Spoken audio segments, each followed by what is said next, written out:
नमस्कार आमार चैनेले तोमादेर सबाइके स्वागत। एखन बाजे भोर 4:30।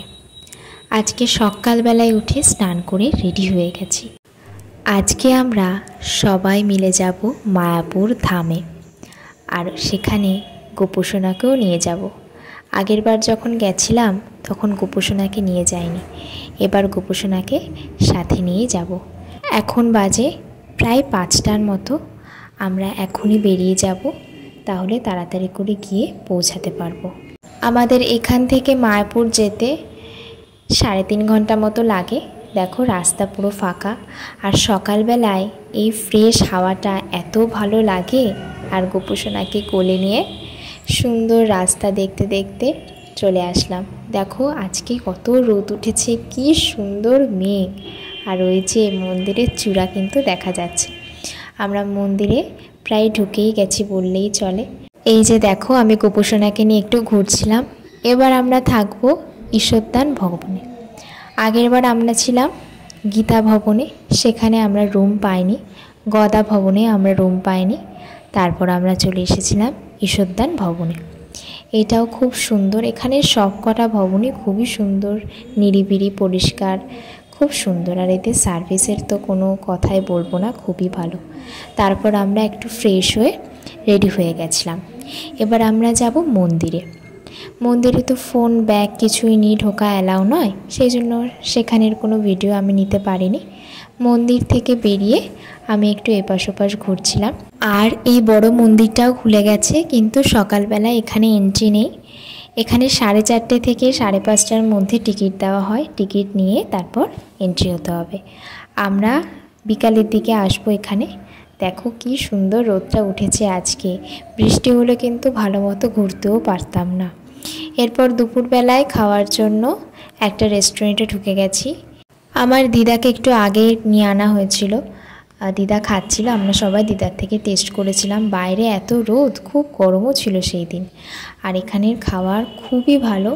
আমরা ভেজ বিরিয়ানি খেয়েছিলাম, ওখানে যদিও সবই ভেজ। বিরিয়ানি খেয়েছিলাম, একটা আলু দিয়েছিল, খুব সুন্দর খেতে। আর হোটেলের নামটা তোমাদের দেখাই, গোবিন্দা। এরপর আমরা সবাই মিলে আবার একটুখানি হোটেলে যাব, সেখানে একটু ফ্রেশ হয়ে নেব। যে চলেও এসেছি হোটেলে। আর তোমাদের একটা জিনিস দেখায়, এই দেওয়ালটা দেখো কতটা সুন্দর। পুরোটা দেওয়াল জুড়ে কি সুন্দর স্কেচ করা। নিচে বিষ্ণু শুয়ে আছে, উপরে রাধাকৃষ্ণ, খুব সুন্দর স্কেচ এটা। আর এই যে আমরা একটুখানি ফ্রেশ হয়ে তাড়াতাড়ি করে বেরিয়ে গেছিলাম। আমরা এখন যাব নবদ্বীপে। আমাদের সেখান থেকে আবার ফিরেও আসতে হবে, কারণ সন্ধ্যা আরতিটা আমাদের মায়াপুরে দেখতে হবে। দেখো কি সুন্দর লাগছে। ঘাটেও চলে এসেছি। মায়াপুর লঞ্চ ঘাট থেকে আমরা একটা লঞ্চে উঠে গেছি।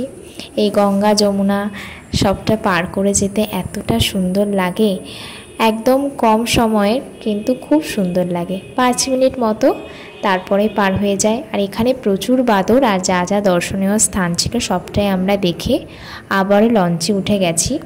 খুব সুন্দর লাগছিল। আর ওই দেখো দূরে দেখা যাচ্ছে মায়াপুর মন্দির, কি অপূর্ব দৃশ্য।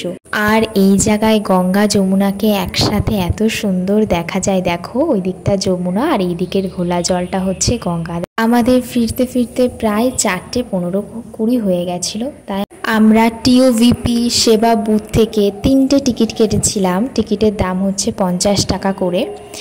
আমরা 3 জন মিলেই গেছিলাম, আর সবাই আসেনি, ওরা খুব ক্লান্ত হয়ে গেছিল, রুমেই চলে গেছিল। আমরা 3 জনে মিলেই এই বড় মন্দিরটায় ঢুকেছিলাম।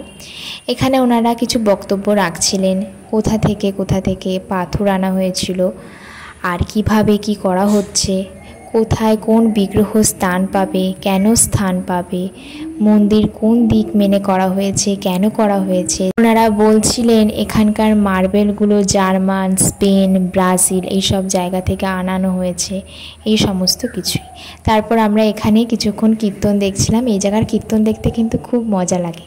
আর এরপর আমরা বিকালের দিকে একটু মার্কেট ঘুরছিলাম। আর তারপর আমরা যাব সন্ধ্যা আরতি দেখব। দেখে আমরা আজকে বেরিয়ে যাব। মন শান্তি করার মতো একটা দিন আজকে আমরা কাটালাম সবাই। তাহলে আজকের ভিডিওটা এখানেই শেষ করছি। তোমাদের সাথে পরের আবার ভিডিওতে দেখা হবে। আজকের মতো টাটা।